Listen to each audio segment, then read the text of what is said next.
मेरी तरह अगर आप भी तंग आ गए होंगे कॉल से, मोबाइल पे कॉल आता रहता है, ये ऑफ़र ले लो, वो ऑफ़र ले लो, ये ले लो, वो ले लो। हमारे पास तो अक्सर आता रहता है इंश्योरेंस कंपनीज़ के, ज़्यादातर कार इंश्योरेंस, हेल्थ इंश्योरेंस, वो इंश्योरेंस, कितने को मना करे आदमी, बोल-बोल के थक गया। तो अब क्या करता हूँ कि मैं उसको ना या तो काट देता हूँ। अब पता नहीं ये नंबर किसका समझ में नहीं आता है। कई बार ऐसा होता है कि हम किसी काम वाले लोगों को के सर्च में होता हूँ, जैसे अभी लेटेस्ट हमने दिया है ट्रांसलेटर इंटरप्रेटर की ज़रूरत है हमें हैदराबाद में 2 डेट में 24-25 अगस्त को और 21 नवंबर को, 1 दिन के लिए। और भी कई शहरों में होता हूँ, लेकिन ये फ़ोन कर के ये ऑफ़र ले लो, ये ऑफ़र ले लो, सस्ता है, आपका डेट ख़त्म हो रहा है, मतलब तो उससे निजात पाने के लिए मैं क्या करता हूँ, क्योंकि मुझे पता नहीं ना, लैंडलाइन नंबर अगर देखता हूँ, अगर उनको जैसे 22 बॉम्बे का, 33 कलकत्ता का या 140 या इस तरह के लैंडलाइन नंबर होते हैं, तो मैं तो काट ही देता हूँ, जवाब ही नहीं देता। और अगर मोबाइल नंबर होता है तो उसमें मैं बोलता हूँ सेंड मी द एसएमएस और WhatsApp, why you are calling me, इस तरह के मैसेज भेज देता हूँ। अब क्या करता हूँ, चूँकि मैं इसलिए नहीं भेजता हूँ कि पता नहीं कोई लड़के होंगे इंटरप्रेटर रशियन लैंग्वेज के हमें फ़ोन कर रहे होंगे।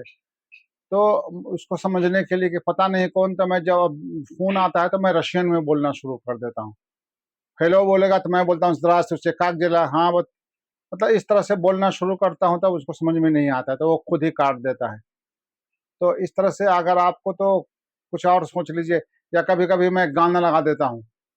स्पीड में गाना चलता रहा, गाना लगा के छोड़ देता हूँ, गाना सुन।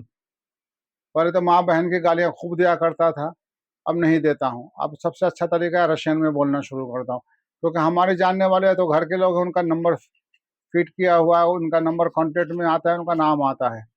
लेकिन बहुत सारे जो है नंबर्स हैं जो नहीं है फ़ीड किए हुए, तो मैं रशियन में बोलना शुरू करता हूँ। दूसरी बात एक और होती है कि कई लोग होते हैं कि फ़ोन करेंगे, पता नहीं कौन होते हैं। आपने मुझे पहचाना? पहचान गए? हमने कहा हाँ, पहचान गए। यार तू सीधे बोलना, मैं हूँ खालिद अनवर, फ़ोन कर रहा हूँ दिल्ली से। नहीं, आपने पहचाना? अरे यार इतना गुस्सा आता है, आपने मुझे पहचाना? मैं बोला हाँ, पहचान गया। कौन? कौन है मैं? समझ गए? हाँ, समझ गए, तुम्हारे यहाँ नौकर थे हमारे यहाँ, बाथरूम धोते थे, साफ़ करते थे, गाड़ी धोते थे, तो मेरे नौकर थे तुम, मुझे याद आ गया।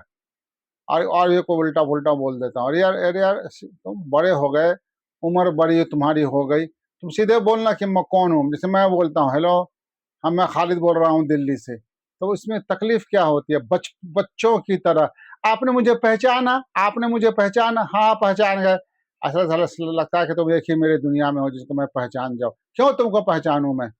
सीधे बोलो, मैं वहाँ से फलाँ-फलाँ आदमी बोल रहा हूँ, नहीं बोलता है। चुप करा देता हूँ सीधे, भाड़ में जा तू। खामख़ा का बचपन बच्चों से मैं दोस्ती नहीं करता। इस तरह का कॉल पे ध्यान दीजिए और उनको ज़रा सबक सिखाइए, जो फ़ोन करते हैं लेकिन बताते नहीं कि कौन है? कौन है? पहचान गए? पहचान गए? अरे! एक तू ही बच गया तुमको पहचानने के लिए। इस बात पे ध्यान दीजिए और इन इन कॉल वालों को जितने हैं ना ये, उनको सबक सिखाइए और उनको रास्ते पे लाइए। ठीक है, ओके, थैंक यू।